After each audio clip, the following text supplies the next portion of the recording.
Hello friends, welcome to Management Study with channel. In today's module, we will discuss about human relations approach. This is the chart of management approaches friends. Already the first section, that is classical approaches, we have discussed. If you want, you can go through them because all these videos are already posted in this channel. Now we are discussing about the second section, that is neoclassical approach. Under that, the first one, human relations, given by Elton Mayo. Human Relations Approach, which is also known as HRA. George Elton Mayo is generally recognized as the father of Human Relations Approach. An intensive and systematic analysis of human factor was made in the form of Hawthorne experiment. Along with George Elton Mayo, number of professors of Harvard Business School and managers of Hawthorne plant of Western Electric Company USA, where the experiments were conducted between 1924 to 1933, had been associated. The essence of HRA is that the workers should be treated as human beings but not as mere factors of production. Workers' needs, feelings, attitudes, values, and desires are extremely important. The theme of HRA is organizational situation should be viewed in social terms as well as economical and technical terms. The social process of group behavior can be understood in the terms of clinical method analogous, that is evidence based on reasoning, to the doctor's diagnosis on the human organisms so that they can determine the disease. Pros of Hawthorne's experiment. Man is not motivated by money alone. To motivate people, a healthy social climate is necessary. If treated well, human beings can expand their energies and show the good results. Groups have more influence on workers than on the organizational rules. Friendly supervision ensures good results, better morale, and healthy interpersonal relationships. The series of experiments conducted may be classified as illumination experiment between the years 1924 to 1927, relay assembly test group between the years 1927 to 1928, interviewing program between the years 1928 to 1931, and the last final one is bank wiring and observation room experiment between the years 1931 to 1932. So the first experiment is illumination experiment, which was conducted between the years 1924 to 1927. So the main purpose of this experiment is to find out the impact of illumination, that is nothing but a lightning, on workers' productivity. So in this process they have two groups. They are test group and control group.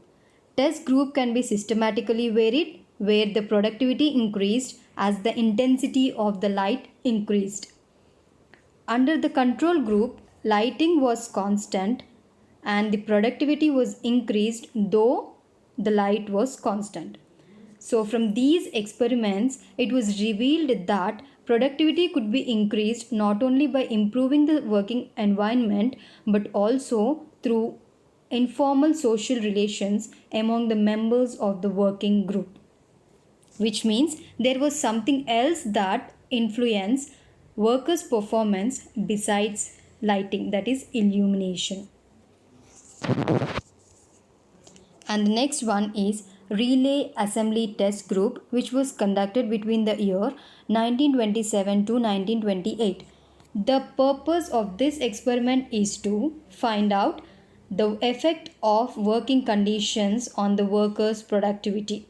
So in this experiment, a small homogeneous working group was constituted.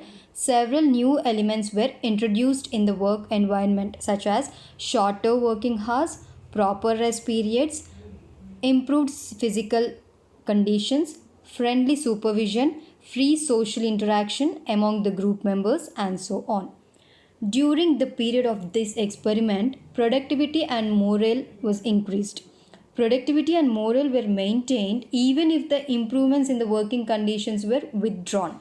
So the researchers concluded that socio-psychological factors such as the feelings of being important, recognition, participation, informal work group, non-directive supervision, etc. held the key for higher productivity. And the next one is interviewing program. This was conducted between 1928 to 1931 years. The purpose of this experiment was to find out workers' attitude and sentiment towards the work. So friends, here 21,000 employees were interviewed on a set of questions to know about their supervisors and working condition in the company. The answers given by them were stereotyped, that means same. It was going nowhere. Then they changed the pattern of asking the questions. Instead of asking direct questions, they asked indirect questions. Now the interviewers found that far more information, not only about the supervisors and working conditions, but also about the management, company, family values, and society.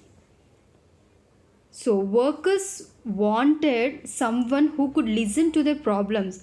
This problem gave personnel management, highlighting the need for management to listen to the workers' concerns and grievances.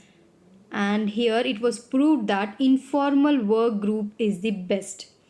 So from this experiment, the results again confirmed the importance of informal relation, social and psychological needs, and their impact on the behavior of the workers. And the final experiment was bank wiring and observation room experiment, which was conducted between the year 1931 to 1932. The main purpose of this experiment was to find out the social system of an organization. Here, friends, a group of 14 male workers were intensively observed for 7 months. Each individual was paid to his work, and a bonus was given based on the group effort. In the group, highly efficiently workers put pressure on inefficient workers to take advantage of the group incentive plans. That is nothing but the bonus. They developed their own methods of working and saw that group performed well.